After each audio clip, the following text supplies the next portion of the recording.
Speaker in the City series, continuing for the Junior League of Greater Oklahoma City. I'm Dave Morris here in the Oklahoman's video studio, chatting with these ladies here. We have Sarah Frank and Pam Campbell. Great to see you both. Hi. Thank you very much for your time. Thank you. Paige Dillon back in the booth producing, and big news about the speaker this year who's coming into town. Who wants it? Oh, I'm going to give it to Sarah. Oh, Sarah. Ta-da! It's Molly Ringwald. We're so excited to bring Molly Ringwald. There you go. in. Speaker in the City for there this she year. Is. Fantastic. We're thrilled that Rocking the she's... bangs. That's a good cut. I know, it's it a good is. look. She's saying that picture is really a fantastic picture. She's so cool looking, and she's so cool that and has so much to say that we're excited. So it's where we're kicking off for this year. You are the co-chair for this year's event, Speaker in the City. Pam, you're a Junior League of Oklahoma City president, just to throw those titles out there. Sarah, let's start with you. Tell us about the event itself. This is the 4th or 5th year, the 3rd annual, but... 3rd annual, 4th year. That's right. Okay. We've had, we bring in a different speaker each year, which is exciting because we bring in somebody pertinent to the community, somebody new. So with this 4th year, we're bringing in Molly. It's scheduled for Sunday, March 24th. We're going to be at the historic Farmers Market. Good venue. Yeah, it's going to be a great venue. It's kind of got her cool, funky vibe. So, and they're great to work with there. Plenty of parking there. So doors will open at 1 o'clock, and we will have some time for, we're calling it cocktails and conversation. So. And then Molly will go on stage at 2 o'clock. Afternoon event there at the Farmers Market. Correct. Historic Farmers Market. You can go online to speakerinthecity.org for information and tickets. And buying tickets, right. Yeah. Tell us more about what this event goes towards to help out, both community-wise and for the organization. Well, the mission of the Junior League is to build a better Oklahoma City. And so we're raising funds to give back to our community partners. So for example, if a person buys a general admission ticket, that is going to fund a car seat for someone at infant crisis. So the money is going directly back into the community. So we're very excited to be able to do this event and give it right back. Tell me more about Junior League of Oklahoma City. How's the organization these days? It's great. We have 1,400 members. Wow. And you know, we're really focused on developing the potential of women. We have a big focus this year on training because we want to train members so that they can build capacity in the community. We want to send them out and be able to just make a difference in Oklahoma City. You still growing, still looking for members? Can people get engaged, involved, Absolutely. or are you like, oh, we're where we need to be? Actually, the timing is perfect because March 11th, we are having a prospective event for people who are interested in joining and being a provisional, and this is the time of year to join. And provisional means? It means it's your first year, Okay. you're joining, you're learning about the league, and you can go to our website, jloc.org, and push join and click on that, and we'll send you information about it. But we're very open to women who want to be leaders and change the community. How'd you get involved in Junior League?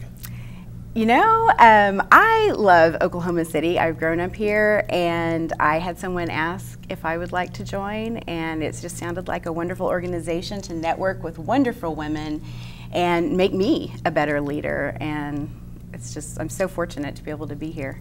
It can also be a lifelong experience because Pam, as president, is an active member. She is fully engaged, obviously, but I'm a sustainer member, which means I'm kind of retired, but yet I'm here, I'm participating.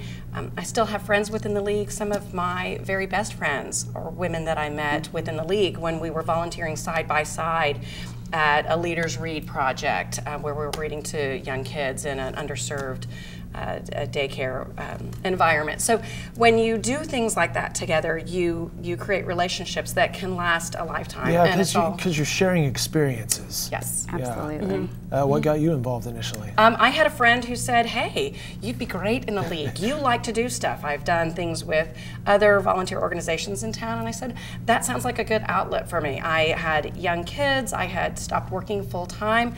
I was working part time. It fit into my schedule, and then there was a certain point where it was such an integral part of my life. And I've stepped back a little bit, but then you step back in when there's a need or when there's something exciting to participate in, like Speaker in the City.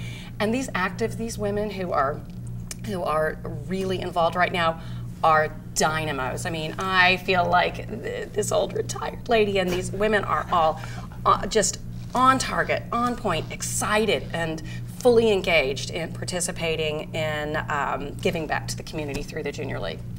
It's a pretty special time. That energy is a good thing. Yeah. What's the genesis of Speaker in the City? How did this come about 4 years ago? Go ahead. Oh no! Well, you can jump in. I was just going to say, we were looking at more fundraising opportunities, and we're looking a way to give back to the community in different ways through thought and discussion. And so this is kind of leads to that. It kind of has both elements of it. And then you're welcome to jump in if there's anything else. It was just sort of looking at what other volunteer organizations, nonprofits were doing and what we could do different, and that what would appeal to our membership, which is quite large, but also appeal to the community, and the idea that we had the capacity and the volunteer talent within our membership to put together this event, and it was a natural fit. Mm-hmm. So 4 years ago is Jillian Michaels, Yeah. a fitness expert. She came in and spoke. Carrie Fisher the year after that. Last year you had the Rancicks. How were they? They were fantastic. Juliana, as a breast cancer survivor, had a great presentation about how to handle that and work with that. And OU Breast Health was our presenting sponsor last year, and they were such a good part of bringing them together in their message and how to balance her work and their relationship as a couple, and then their family unit with their son. So their message last year was great, and forging through and making it happen. Well, she's a broadcaster. He's on point as a speaker. I can only imagine they were very dynamic. Yes, they were. We were very excited. But Molly Ringwald. I know. I mean, we were discussing this before we got started. That's right in our wheelhouse of the movies we grew up on. I mean, you can name those 3 movies, bang, bang, bang, that she's so well known for. But you look at her filmography, and she continues to work and to act. How does one go about getting a Molly Ringwald to show up at their event? Well, you go, hey Molly, we're doing some good things here in Oklahoma. How about you come help us? Who has that number? Well, my co-chair has that number. We reached out to her and her people, and she said this is the kind of thing that she likes to do. Oh, cool. And so we're glad we were the right fit for her. There was a little back and forth about timing, but we wanted to be sometime in the spring. She is a very busy actress and author and wife and mother, and so her schedule and our schedule finally meshed for March 24th. But she's really relevant. She's not just sitting back on her laurels. Those 3 movies are not all that she's done. She's authored books. She's got some jazz albums out. So she's pretty fantastic. You have a book in front of you. In fact, that ties into if you buy a ticket and come to the event, there are various levels of status and swag. Yes, there are 2 ticket levels. We have our general admission ticket, which is $50, and then our VIP ticket, which is $150, includes a nice swag bag, including her fiction book, When It Happens to You, which is a really terrific book, and then some time with her at the VIP hour. She'll be signing your book for you, and this is really the only way to get your picture with her. Very nice. Is to buy that VIP ticket. But we're very excited to be getting that book out to our VIP ticket holders. And I'm sure those will sell out too. Yes, so yes. It's a limited number. It's Gotcha. a limited number. Yeah. That's smart. Right. I remember seeing something on an interview with her a year or 2 ago about how she kind of avoided some of the pitfalls that the teen idols went through. She kind of just maintained a good, positive public image, which I'm sure is not easy to do. And looking at her Wikipedia page, she said that she tried to be a good role model for her fans. She's one of those people that you're like, yeah, she seems like a good person, like a cool person. Mm-hmm. Exactly. Well, at some point she had to, and that's what she'll be talking about, is at what point, how did she step away from those teen years and those teen roles and transition to a young adult, and what that looked like for her, and how she continued to be the kind of person that she wanted to be and present herself that way. And so those are some of the topics she'll discuss. Her time working with John Hughes and what that meant, because those, that's her start. That's her foundation from when she jumped off, launched, and did so many other things. But I think that she can share with us that afternoon sort of the steps that she took and what that looked like for her. We don't know all the answers yet for that, but we're going to find out that afternoon. Yeah.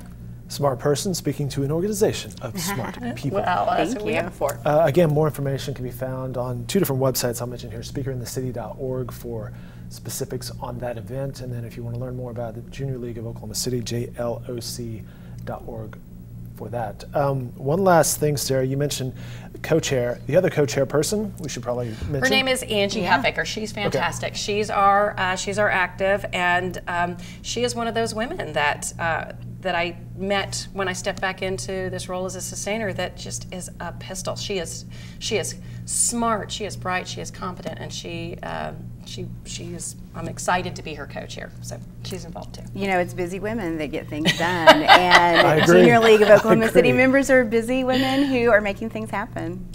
Very cool. Well, it's very nice to see you both. Thank you very much for your time. Thank you. Best of luck with all this. I'm not sure I'm in town that weekend, so tell Molly I said hello. We will. She'll be very disappointed you're not there. Dave, who? What? Thank you, ladies. Thank you.